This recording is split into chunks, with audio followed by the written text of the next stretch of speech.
there, friends, and welcome back to the channel.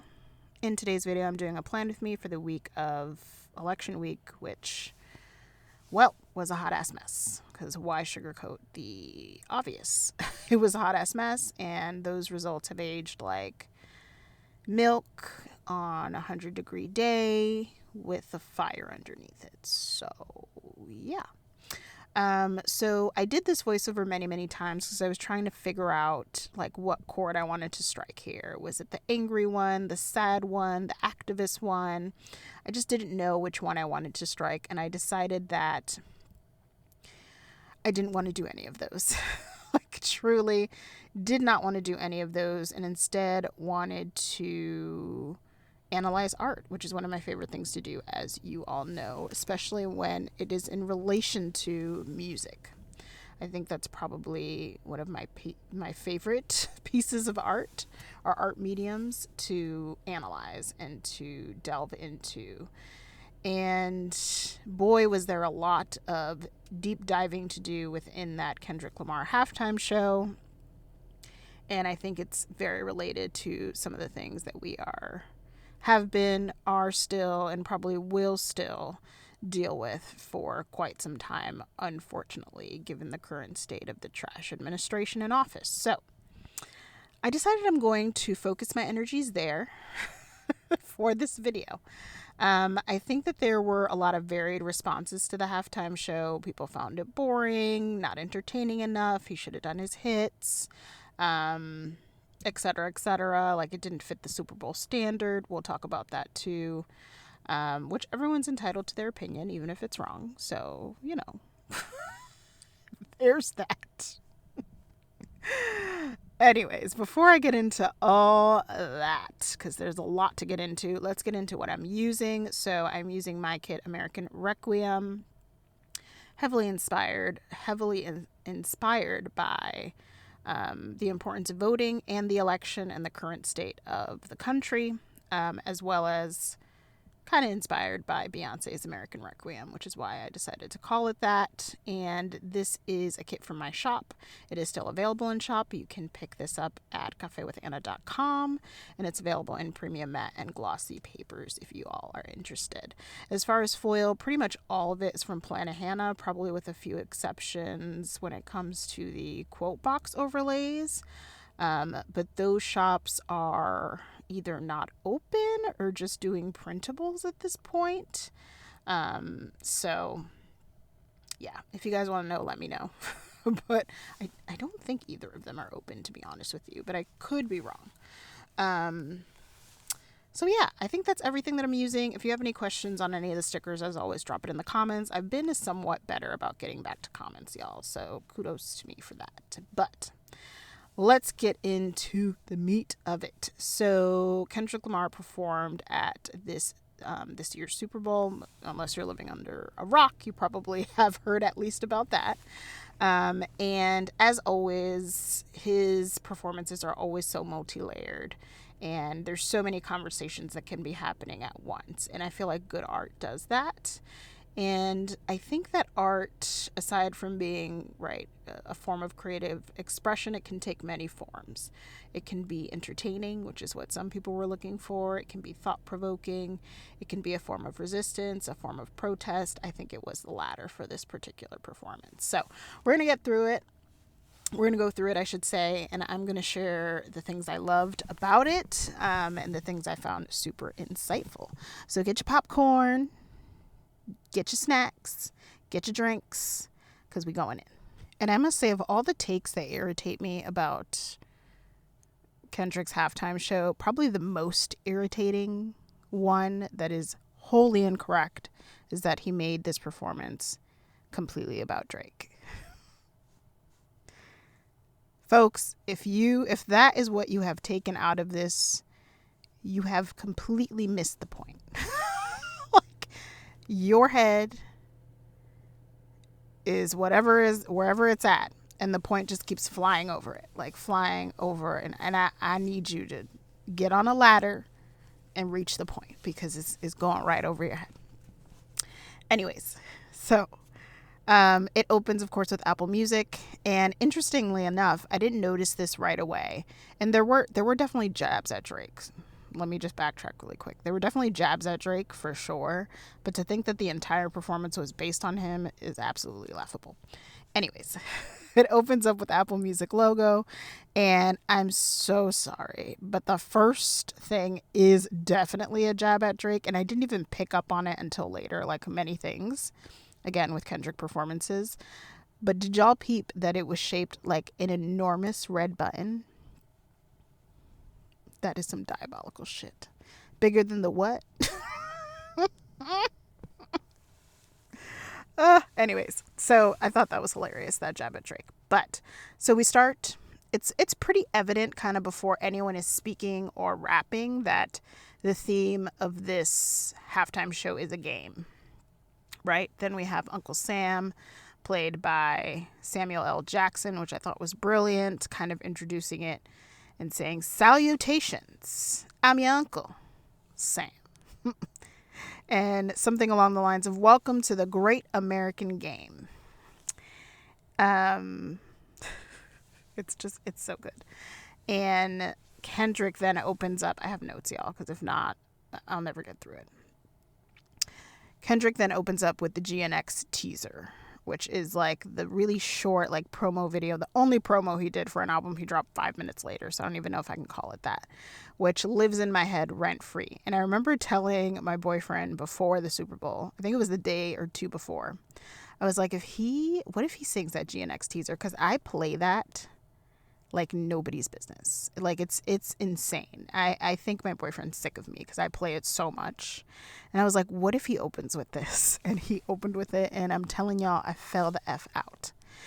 But it's interesting. He kind of starts in that teaser, if you're paying attention to the lyrics of it, kind of starts by telling you the things that people who are going to talk shit about the performance the next day are going to say. Like there's a little bit of that in there. Like there's a bar like you wouldn't get the picture if I had to sit you in front of the Louvre like for hours or something like that, which I thought was a smart bar. But I love that teaser. I still want an official like audio released. Don't know if that will happen, but I'm holding out hope. He opens with that. And when he opens with that, he's on top of a GNX, a car, for those of you who don't know. And dancers start coming out of the car, which I thought was actually very clever. And they start coming out of the car. And there's a really interesting thing about the movement, right? If you pay attention to it. So they start coming out of the car. Then he goes into Squabble Up, which is the next song. And notice that the dancing, like the choreography is very loose. It's very free. It feels very authentic to the people, right? It doesn't feel rigid, which changes pretty starkly. Because after Squabble Up, Uncle Sam, good old Uncle Sam, comes back and says, "No, no, no. Too loud, too reckless, too ghetto." And after he says that, Kendrick goes into Humble, which is hilarious. "Sit down. Be humble. Hut up, sit down." Which is interesting because the dancers almost become militant after that call out, right? It's like, oh, like you gotta fall in line. Like Uncle Sam says, after he says, too ghetto, he's like, do you really know how to play the game? Do you know how to play the game? Then tighten up. And so they actually tighten up. Like the choreography becomes rigid in nature. And then they do Humble. Beautiful imagery of black bodies comprising the American flag, because let's be honest, they built the country for free. Yes? Okay. Let's just get that out of the way. So that irony that imagery, I should say, is really, really beautiful. I really loved that. And most people picked up on that kind of right away. There's even a part in there where it's just kind of their backs bent over, and it's like literally built on their backs, which is just horrendous, honestly. But we all know. Most of us anyway know, I should say. So I loved the imagery of Humble, and I love like the switch up of being very free in motion. And I feel like symbolizing like being very authentic and then having to tone yourself down, right? Having to tone down who you are naturally to fit into societal standards, whether that be as an artist, whether that be as a black man, you know, Kendrick probably discussing the experience of the black man, or anyone who is different. Like, this isn't even just about his singular experience. Anyone who is different, anyone who challenges the standards or the norms, you know, has dealt with this type of pushback. And so again, we get into the multi-layered storytelling, which is just so Kendrick. So you get into that, you know, kind of challenging, feeling like you can't be authentic, feeling like you need to fall in line to play the game. And after Humble, the dancers kind of disperse and he goes into DNA, which I thought was really well placed because he starts out being, I think, as authentic as he can be with the GNX opening with Squabble Up, then kind of gets slapped on the hand. No, it's too much. It's too loud. Fall in line. He falls in line. And then DNA, I got loyalty, got royalty inside my D. Like, to me, is almost a reminder to like, hold up. Like, why? Like, why do I need to tone down my shit for other people to be comfortable? I got loyalty, got royalty inside my day. It's almost like a reminder that like, nah, you are just right. And they're just going to have to adjust. Like, I just thought that the placement of that song in the telling of this story was so good, right? So he goes into DNA, which then goes into Euphoria, which is interestingly enough one of the beef tracks. And I think most people read that as like, obviously because it's a part of the beef, a jab to Drake. I did not. Because I think Euphoria, really the beef between Kendrick and Drake, yes, was about Drake. But really, really, when you dig down, and Kendrick says it multiple times, so it cracks me up that people that have listened to these songs, analyze these songs, even people that I've watched who have reacted to these songs, still don't get that really the battle is between not really Drake, just what Drake represents in the industry. The way he takes from hip hop culture, but like isn't really about hip hop culture, like truly. That's the attack. The attack is anything that aligns with that and against the culture, for the record. So it's interesting that once he's reconnected with holy shit, like, why am I toning myself down to be something I'm not for people that don't matter at the end of the day? I'm going to stand in my truth. So then when he does that, then it's almost like, it's interesting. Like, once you see something, it's like you can't unsee it. Oh, now I see all the shit that's wrong with the industry. Whether that be the music industry, whatever industry you're in. Oh, now I see all the shit that's wrong with society. I'm calling all of it out. And that reminds me of Euphoria in a lot of ways.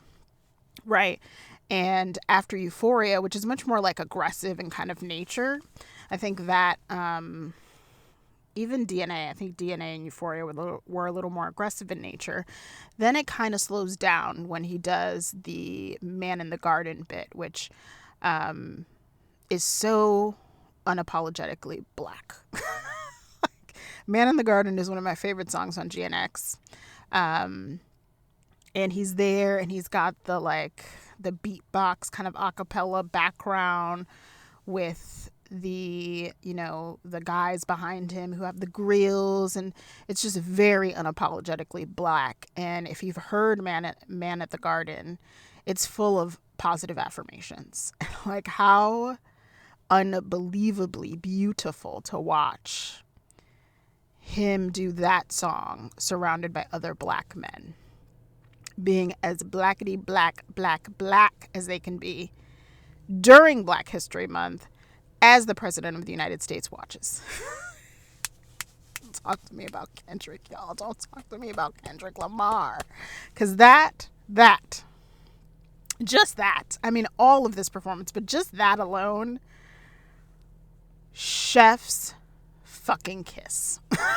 That was beautiful, beautiful. Again, beautiful imagery. Just such powerful imagery, I think. Just in existing at the end of the day. Like, just existing. Like, he has created just imagery that is this powerful. So the man in the garden bit was so beautiful, but you'll notice that it starts to slow down, right? Loyalty, or not loyalty. I always call it loyalty, and it's not loyalty. DNA. DNA and euphoria are more aggressive in nature, slows it down for man in the garden with positive affirmations, kind of surrounded by black men. Really beautiful.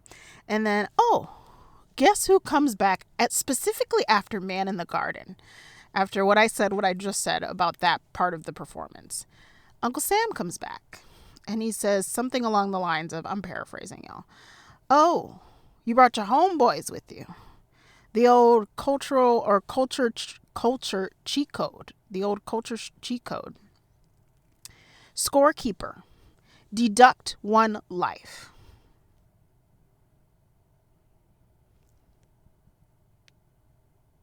Y'all. I don't need to tell you how significant that statement is.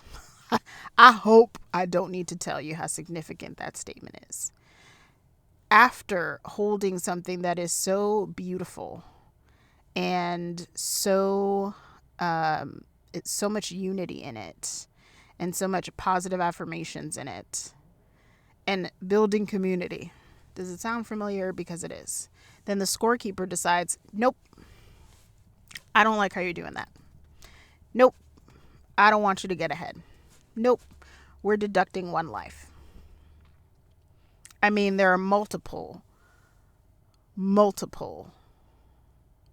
times that we have seen this happen. And not even just within the black community. Again, if you were any different and you build community around that, there's always a way to deduct one life. Right? So, again, just like masterful, powerful, like, I don't know if he is the one that thinks this stuff up or if he just has an amazing team around him and they do it in collaboration, but like, this is some genius multi-layered storytelling, like, baby. I can't. I actually can't.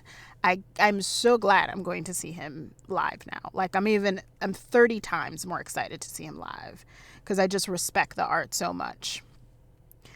So Uncle Sam comes in, old culture cheat code, and then he transitions into Peekaboo, which Peekaboo is hype. So he's back to being free. I interpreted that as more free movement. Also, Peekaboo is a jam. Like, Peekaboo is a full bop. A full bop. The amount of times I'm doing the choreography and him actually peekabooing into the frame at that shot when he starts the song, cinematography. I don't care. Cinematography, y'all. Amazing shot. I loved that. I was like, oh my God, he actually peekabooed. I can't stand him. Just from a pure entertainment standpoint, I think Peekaboo was my favorite. Again, just from a pure entertainment standpoint. If we're talking about storytelling, there were other moments in the show that I thought were better. But entertainment-wise, like, Peekaboo is such a bop. And I think the way the camera work on that part of the performance, beautiful, beautiful shit. So really enjoyed that. After that, he kind of does a little tease of Not Like Us. He does that great line that says something, but they love to sue. Because, Drake out here giving lawsuit defamations for rap beef songs. But we won't talk about it. It's fine. So I loved that line. I thought that was definitely a jab at Drake, and it was a good one. It was a good one because, bruh, like, who brings in law enforcement during a rap beef? Like, I cannot think of anything that is more against the culture than that. Like, truly more against the culture than that.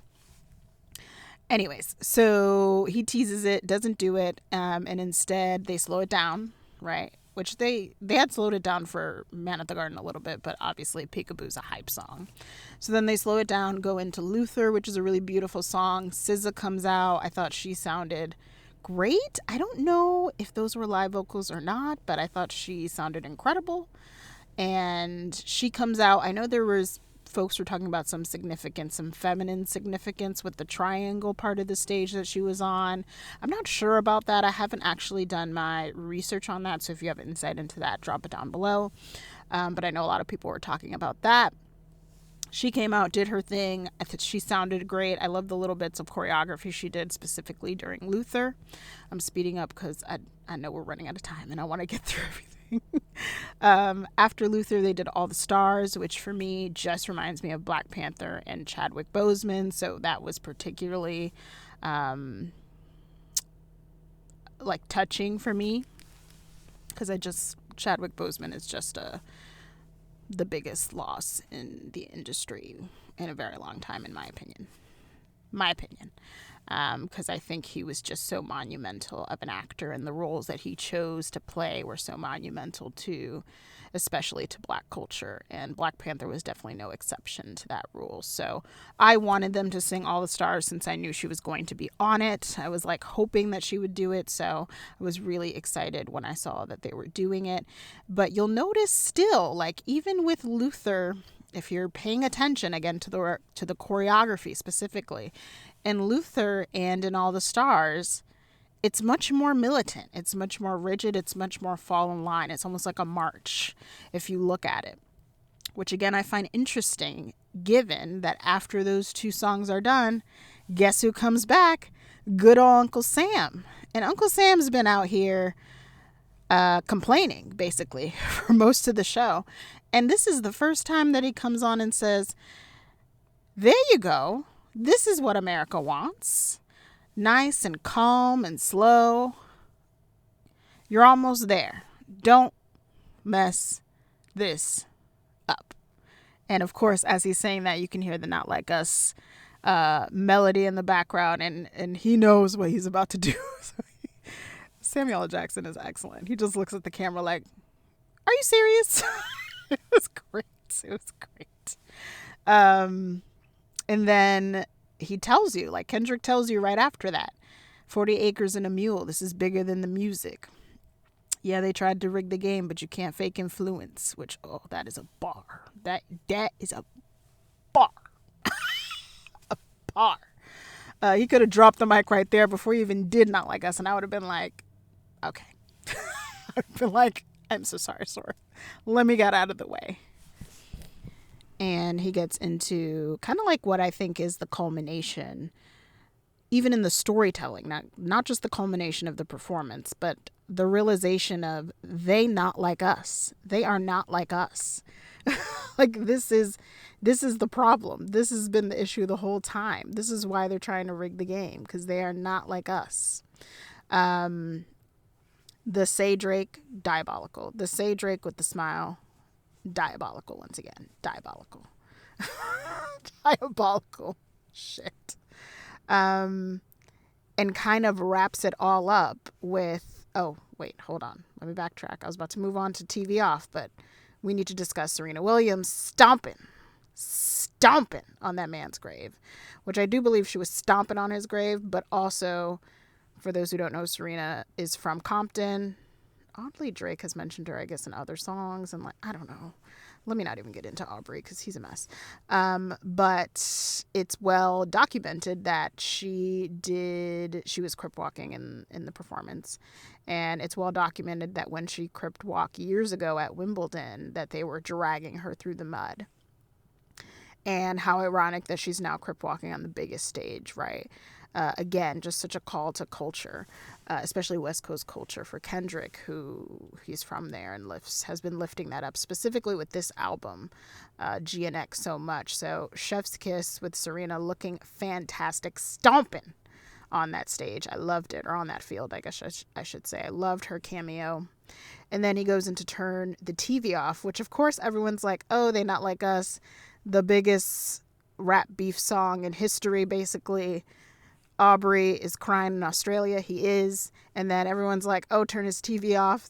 Kendrick's telling him to turn his TV off, which, don't get me wrong, I'm sure that he is telling him to turn his TV off. But I think in the grander scheme and kind of meaning of this, it's also a call to everyone to turn the TV off, to get out there and be the change that you want to see. And I think that is such a powerful thing to do when you have the attention of the entire nation and the world. So kudos to K-Dot. I'm so excited to see him. I hope y'all enjoyed this analysis. Let me know down below what you thought of it, if you picked up on any of these things, and I'll see y'all real soon. Bye.